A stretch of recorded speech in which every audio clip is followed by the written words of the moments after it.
Hi, Katzcradul here. I was in my food storage area today and noted that I have several cases of peanut butter that are dated with 12/10 as their best by date. I want to use those up. So I will be posting a series of how to use peanut butter from your food storage videos. I'll try to put those in a playlist so that you can find them all in one place. Now, my peanut butter is stored in what I would consider a near ideal condition. It is very cold in the winter. There's no heat in that room. And in the summer, I have a supplemental air conditioner to keep that room colder than the rest of the house. So the food is kept cold all year long, which is especially ideal for peanut butter, which is a very high-fat food. And high-fat foods are known to go rancid fairly quickly. They don't have a very long shelf life. Now, this peanut butter, when I taste it, even though it's 3 years out past its best by date, it tastes just like when I bought it, and I think that's probably due to how it was stored. Nevertheless, I want to use it up. I do store about 100 jars of peanut butter at any given time. It just so happens that we didn't use as much as I planned, and so it got a little bit ahead of me. I like storing lots of peanut butter because it makes an easy meal. If I have bread or crackers or waffles or pancakes or tortillas, I can make myself a meal pretty quickly with some peanut butter and some jelly and those types of breads. So I like storing it. I always have 100 jars at any given time. I have a few more than that now because, like I said, I overbought at some point back in 1208 or 1209, and that's how come I have these jars from 1210. So I'm going to be using it up. Today I'm going to be making a peanut butter cheese ball that only has just a few ingredients. Prepper A found this recipe and she has been dying to try it. Don't worry about writing down all the ingredients now because, as always, I will give you the recipe in the Show More section under the video. This recipe only has 6 ingredients. It calls for peanut butter, a box of or a package of cream cheese, powdered sugar, salt, vanilla, and mini chocolate morsels. So let's get started mixing this up. I'm going to use a bowl bigger than I think I need because I want to have plenty of room to mix and stir it up. There's the powdered sugar, cream cheese, peanut butter. I'm going to add just a pinch of salt. I didn't quite grab enough the first time. There we go. And now I just need to add the vanilla. I'm going to make a little well right here in the peanut butter to pour it in. All right, so I just made a little well in the peanut butter and added the vanilla, and it didn't take me about 30 seconds of mixing it with the wooden spoon to decide that it was going to take a lot of work to incorporate all that dry powdered sugar into the cream cheese, so I abandoned the spoon and used my hands. It was not a very pretty sight, so we decided not to show that to you, but trust me, it went together very quickly once I used my hands. And so now I'm going to show you how it looked when I got finished.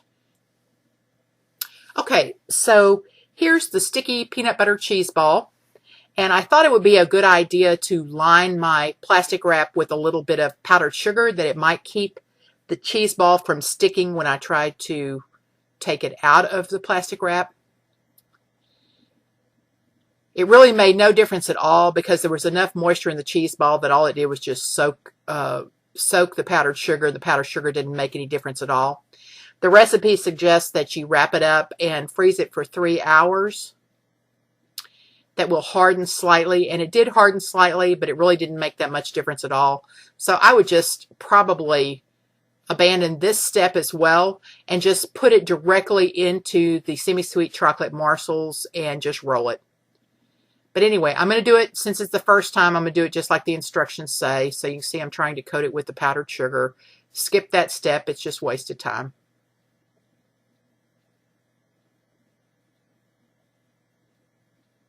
Okay, and then I just wrap it up like they suggest, pulling the plastic wrap tightly around the cheese ball, folding in the ends, and then I put it in the freezer as suggested. Again, I don't think it made much difference at all. You could just go right on with the recipe from here. All right, I'm just trying to form it into a nice shape, thinking that it's really going to make a whole lot of difference when it gets frozen, but it doesn't. You can see the dry powdered sugar there.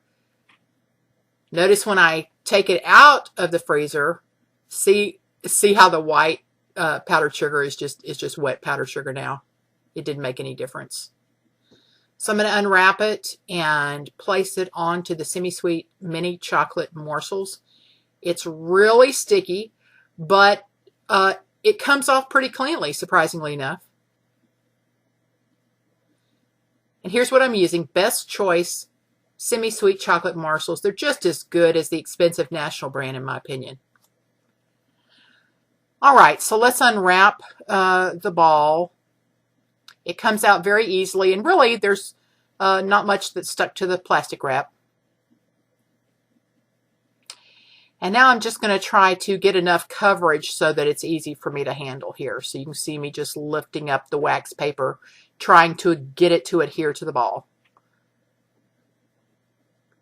And then I just pick up some morsels and dump them on top.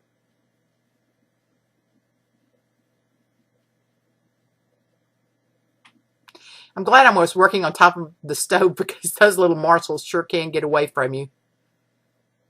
And I have dogs and they're not supposed to eat chocolate, so this was a good place for me to work to be sure I wasn't going to drop any. So I'm just using the plastic wrap to help me a little bit, and now I've got enough coverage that I feel confident I can pick it up with my hands without getting too sticky. And it's pretty easy to get the morsels to adhere. All you have to do is just press a little.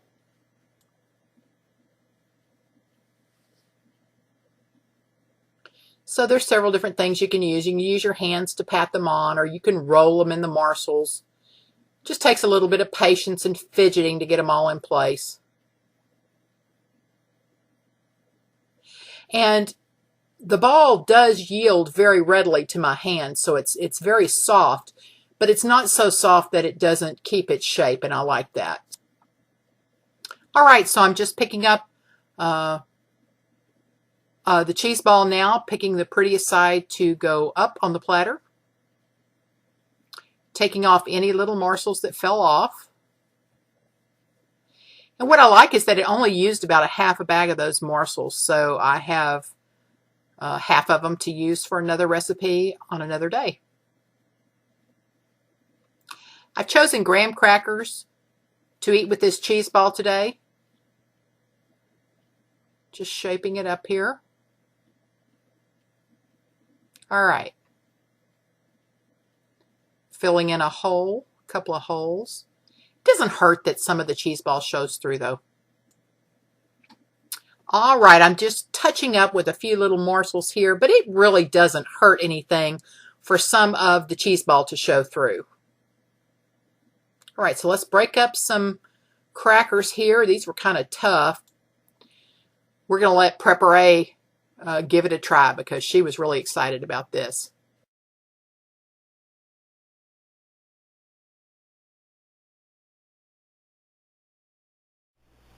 Okay, Prepare, let's hear you crunch into it and tell us what you think.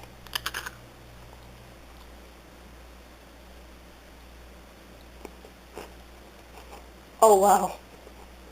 That is so good. Is it creamy?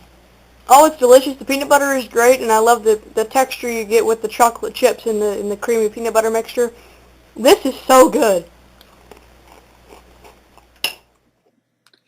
To say that she liked it was an understatement. She had been so eager to test this recipe, and she loved it. I loved the creaminess of the cheese ball itself. I was not real fond of crunching the cold chocolate morsels. Look how pretty it is. It probably could have used a little more peanut butter in my opinion because I think the flavor of the peanut butter was very faint. But my idea was, why not take a big spoonful of it and pop it in the microwave for about 15 seconds until it gets all warm and the chocolate starts melting. And this is how it looked when it came out.